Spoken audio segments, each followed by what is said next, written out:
બસ બોલે નહીં દૂર જા. કરશનભાઈ જેમ મારા બૈરા બી ના પાડી દે તો પેલા કારિયા જોડ તમારે રખડવાનું નહીં, ફરવાનું નહીં, ખાવા પીવાનું નહીં, ગમે તે જવાનું નહીં, એ લોકોને તમે છોડ દો. એ જ તમને બગાડવામાં ભાગ ભજવો છે. એટલે આજથી તારી મારી દોસ્તી ખતમ. કશો વધુ નહીં, મને 20 રૂપિયા મળ્યા હતા, હવે 2 દાવત પી સોડા એટલે મને કીધું તું લાય 20 રૂપિયા લે હું જીરા લઈ લઉં. લઈ લે ભાઈ એક જીરા સોડા આલો ને. ભાઈ એક મારી અલા લઉં છું, શાંતિ રાખ. આમાંથી લઈ લઉં.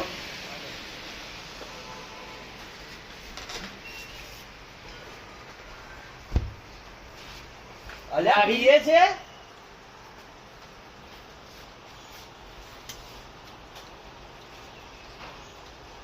બહુ ગરમી મારી? લાગી હતી. અલે ઉભો રહ્યા. મારી સોડા ભાઈ આ 10 રૂપિયાની જીરા અને 10 રૂપિયા મારા બાકી આગલા હતા એ જમા કરી દે. ભાઈ